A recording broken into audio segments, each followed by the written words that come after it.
Howdy folks, Tex Grebner here with Tex Grebner Outdoors. New videos every week, so if you don't want to miss out on any of your Tex Grebner Outdoors Saturday morning cartoon awesomeness, you better make sure that you click subscribe, check that notification box, and check my channel every week for new adventures. I love reading your comments, and I really do appreciate all of you that watch.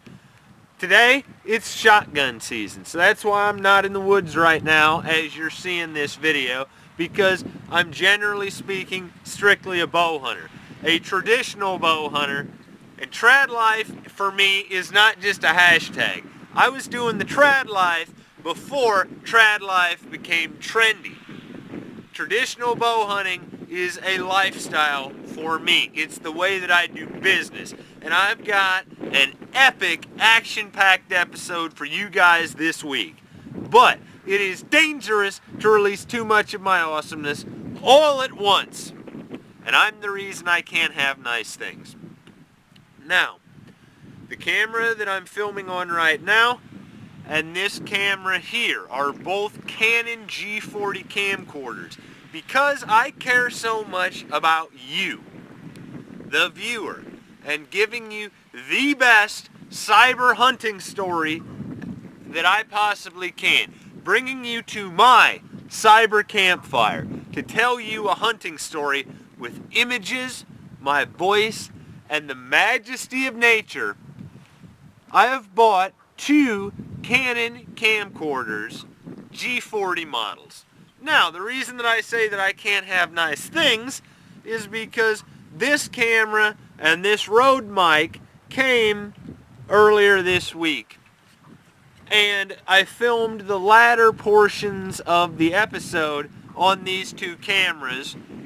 However, as you can see here, it's a little bit messed up because it is dangerous to release too much of my awesomeness all at once. And I managed to catch this on a branch when I was crossing a fence with it sticking out of my pack, and I broke the microphone right out of the chassis. So right now I've got it electrical taped on there. It's a good thing that the other Rode mic is still functioning. But I'm the reason I can't have nice things. I really appreciate all of you guys that watch, because if not for you guys, you know, I'm an attention whore. I wouldn't bother doing it if you guys weren't going to watch it. But I need to catch you guys up on what's been going down in the deer woods, because holy shit, it has been an exciting week. I had been working on editing video late into the night after I had hung this stand.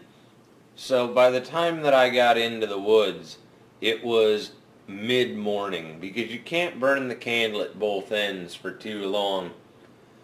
But I hadn't busted out any deer on my way into the field, so I took that as a good sign that with the rut in full swing on this cold, frozen morning, that they might be on lockdown. Now, everybody loves to hunt the rut, but there is definitely a pressure to perform, because if you don't have any success in the rut, then the season gets incredibly more difficult, as if traditional bow hunting is ever an easy pursuit. Sitting, watching, waiting, I was rewarded for my patience for a change when a buck and a doe entered the field. They were far enough away that I didn't have to worry about my movement, and I continued my passion for wildlife photography. But I tell you what, there are few things more exciting than to watch a buck chasing a doe giving his tending grunts. One of the great things about traditional archery is that I have to watch the game. I spend most of my time, when I'm not seeing nothing at all, observing the animal's behavior and having to learn rather than waiting until they hit the bottom pin on my sight and firing off an arrow. I was watchful for more deer because every time we go into the woods, it is always a brand new adventure. And another buck made itself apparent across the field, well out of range. The morning was still cold as the sun rose higher and higher. And then, out of nowhere, I looked up, and here was a forkhorn buck making his way around the field. Fiddling with my camera, and honestly not above taking a forkhorn at this point, another buck entered the field. Slightly older, but this was an uncharacteristic abundance of deer. It seemed that finally, after years, that I was in the right places at the right times.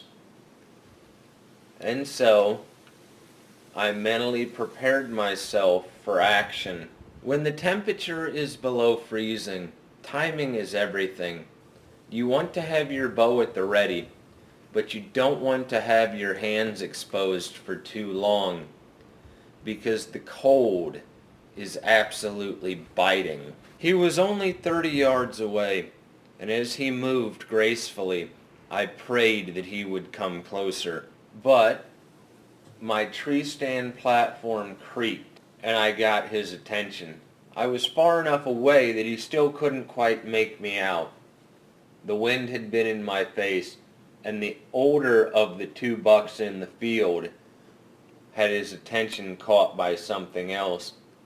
And so looking over him, I then saw an even more mature buck. An amazing day in the woods. You see, with traditional archery, you have to be close, and everything has to be absolutely perfect. And even if everything else goes right, nothing matters if nothing comes into range. So much of the challenge of bow hunting is about being at the right place at the right time, and while this hunt came to an empty end, I hunt for love of the chase. I'm going to get a little bit meta here and break the fourth wall. Right now I am putting the finishing touches on this day's video, and it's already tomorrow. Let me just tell you, it is not easy to get up, go out, sit for hours, and then go about real life, and then come home, edit, and try and tell you a compelling hunting story. But it's what I do, it's what I love, and for those of you that are wondering why I've gone to hunting out of tree stands now, it's because with winter on the way, the foliage is dying down, and there isn't enough ground cover to hide me. So that's why I've been setting up tree stands at the spots that I've seen them come out. Now I've been mighty close, and I might get one. But even if I don't, that's just the way that hunting goes. Now, winter is coming up fast, and I'm not going to lie to you, I am not looking forward to another buckless December, because December is miserable for deer hunting. But I'm probably going to be there. No, I'm going to be there no matter what, because that's just the way that it's going to be. But it is easy to be optimistic when you are seeing deer. But it is not easy to be optimistic when it's mid-December, you're empty-handed, and your hands are about froze off. So here's hoping that I get lucky soon, because things seem to be lining up pretty alright, but with hunting, it's a visceral mystery, and you never really know. I didn't have high expectations for this hunt, But it was a drizzling rain and 33 degrees, and there was a beautiful desolation in the forest around the cornfield. The gully on my right side, the cornfield on my left side. And while I didn't have high expectations for this hunt, because hunting is a visceral mystery, you never really know what may happen. However, you don't just go out and have a deer show up. I have spent years studying these animals and where they want to be, and even then, that's still no guarantee. Life is not like pornography, and hunting is not like TV shows, and I bring you the reality of hunting through my hunting stories as best that I can. Watching, waiting, listening, not expecting to see anything and expecting to be disappointed, but yet my heart was racing as soon as I saw antlers coming through the gully. It was a buck, and he was about 100 yards away from me and feeding his way around the cornfield, completely oblivious to everything. And so I made myself ready should the moment of truth present itself. He moved so majestically like a lord of the forest, fidgeting with my camera, using my viewfinder as a spotting scope, watching him come and wondering, is this really going to happen? Because this seems absolutely perfect. Now there was one problem. While he came in exactly where I wanted him to be, he was right at 30 yards. He stood there feeding on corn cobs for a full 2 minutes broadside while I waited in suspense, hoping he would step closer into my kill zone. When a deer picks its head up, you don't realize just how much you move until you try and sit still as if your life depends upon it. With a compound bow, it would have been an easy shot. On film, he looks an awful lot closer than he actually was. 30 yards ain't how I do business. Sitting in the frigid rain, I realized that the gun seasons were coming up soon, and I have very little control over what these animals are going to do. Now there is a level of pressure to perform because I film for YouTube, but I bring you the reality of bow hunting, the way that I bow hunt, and I am perfectly fine with having an empty season and a clear conscience. The wee folk of the woods vexed me much, and they had played a great trick on me today. The slow descent into madness continues. I was doing a hang and hunt style adventure. I was at the foot of the ridge next to a little spring pool in a thicket alongside the cornfield corner. The wind was in my face. But with bow hunting, there's no guarantee that something is going to show up. Now, I had had a real good week up to this point, but with the shotgun season approaching fast, it was basically crunch time. And so I had decided that I was going to try and catch some midday deer movement. And under normal circumstances during the rut, after they've been on lockdown, midday is when you can expect bucks to be moving. So I expected that this was going to be crazy good, especially because I was in the perfect spot for it where I had seen the bucks come into the field from this very spot. But with hunting, there is no guarantee, and deer, when it is ridiculously windy, simply don't move most of the time unless they're being pushed by other hunters.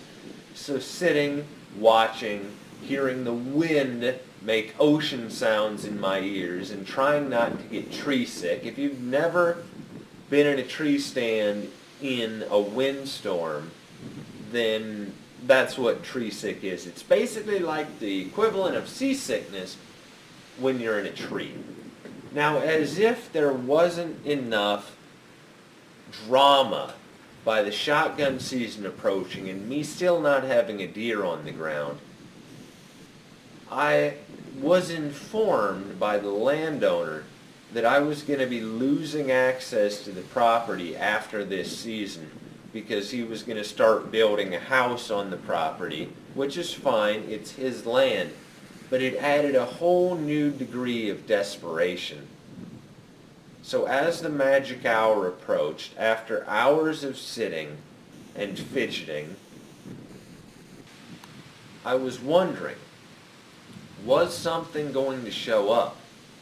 Now naturally, I was facing the exact wrong way from what I needed to be facing. So I gingerly slid my camera arm around on the doe that had snuck up on me. Luckily, the wind was in my face, but this would have been a much better ambush had it been earlier in the season and the leaves had still been on the brush that I was hiding behind in my stand. The sun setting had flared off my camera when I swung it around and had spooked her. And so this hunt came to an end. And yet again, it appears that I'm going to become a nomadic hunter. After my last hunt in the darkness, I had moved my stand over to the opposite side of the teardrop of the field where I had seen the doe come out. Setting up a stand in the darkness is an acquired skill, and it was my best guess as to where deer would be moving. It's like zeroing a rifle one click at a time. It was a frozen morning, and I admit that there was a lot of pressure because not only were my days on this property numbered, but it was my last hunt before shotgun season would start. The wind was going to be in my face. It was well below freezing, and everything was almost perfect. Sitting, watching, waiting, listening. It was very calm, but there was just a wisp of wind in my face as a doe entered the field behind me. And then the antlers of a buck coming through the thick brush caught my eye, and I made myself ready.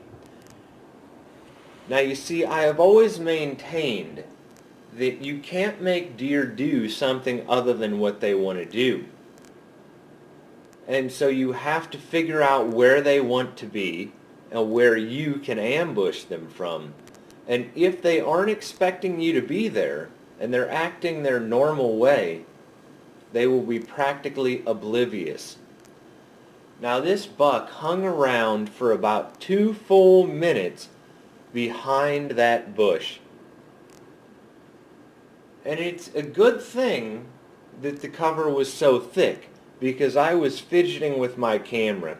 And it's strange, I admit, that I don't get buck fever, it seems, because normally I'm just so happy to see a deer. But when a deer is in range, this buck being only 15 yards from me in heavy cover that I couldn't sink an arrow through, it was time for business. Even though he was in range, I had simply picked the wrong tree to hang my stand on, and there was no way that I was going to be able to sink an arrow through that cover and feel good about it. But with hunting, you never really know. And it was so exciting to see a plan almost work out perfectly. Far off in the field, an even larger buck had hit that doe's trail and began to sniff around like a bloodhound until he finally hit the hot scent. The wind was still in my face, and there was no really knowing what might happen on this day. It had started out excellent, with the younger buck taking my trail but shearing off. I hunt, as I've said many times, for thrill of the chase. And you can't make deer do something other than what they want to do. And so, with my hours of the season ticking down, I decided that I was going to stay in the stand the entire day. Enduring the cold is also an acquired skill. Every type of hunting has its own different style of endurance. And the ability to sit in a stand and be miserable in a somewhat zen state of I will not quit is something that is very difficult to master. Waiting, listening, wondering, trying not to second guess myself. The squirrels on the dry leaves giving me a heart attack. Now you see, if you hear it, it is a squirrel. Because in my experience, deer are almost completely soundless and graceful and majestic when they move. Mid-afternoon rolled around after several hours of seeing nothing but squirrels, and there was a buck in the field behind me. I wasn't sure if this was the same buck. I was ready and waiting, and I was just happy that I was able to enjoy the visceral mystery of the hunt. Deer are wild and free, majestic creatures, and as I've said many times, there's no knowing what they're going to do. And then I looked behind me, and here was the buck coming right across the field. Everything was lining up to be just absolutely perfect. He was slightly out of range at this point, and the trees were covering him. Now you see, when you're in the right place at the right time, it seems like it would just be too easy with a compound bow. And as I looked across the valley, I saw another larger buck in front of me. I was literally surrounded by deer, and I thought, holy crap, I know life ain't like the pornos and hunting ain't like the TV shows, but this is shaping up pretty good. Now, it was too cold for my can call to work properly, so I simply turned it over and blew in the bottom side. The buck was coming in after he crossed the fence, and he was only about 10 yards from me, and there was a little window that I could have sunk an arrow through. But I am a slave to my moral compass. And while I could have probably dropped the buck on the spot with an overhead spine shot between his shoulder blades, I decided that I was going to wait. My hands were screaming from the cold as I waited on the buck. The buck hung around behind the thick cover on the same trail that he had come in on this morning. Just in range, but just out of view. And then he broke cover. I had my cameras in the right position, my heart was in my ears, and I told myself, no. Now is the moment of truth. And as I raised my bow and drew, even though I barked at him, he simply continued walking. And by the time that I was at full draw, even though he had been only 15 yards away, he had gone out of view, and I wasn't going to send an arrow after him. The hunt is a visceral mystery, and there's no knowing what may happen on a hunt. I know that I should have drawn my bow and let fly as soon as the buck's head cleared his body, exposing his vitals. Self-filming a hunt adds a whole new degree of difficulty, but if I didn't film, I wouldn't be able to bring you the stories from my cyber campfire. So this is a really dumb idea. But due to my in-field intelligence that I have just gathered between this morning and this afternoon, I am going to attempt to move my stand to that tree right over there. At this point, I've got about 2 hours till sunset, and I've really got nothing to lose. So they seem to be crossing the fence over there, so that's where I'm gonna be. Now the slow descent into madness continues in the high-stakes game of whack-a-mole. goes on. I was in the right place at the right time. Sometimes the deer were in range, sometimes they weren't in range, but holy shit, it has been an exciting week. However, obviously, I've got the bad news that I'm going to be displaced off of this property because that's just the way life works. I knew that it was coming, I just didn't know how soon that it was coming. But, you know what?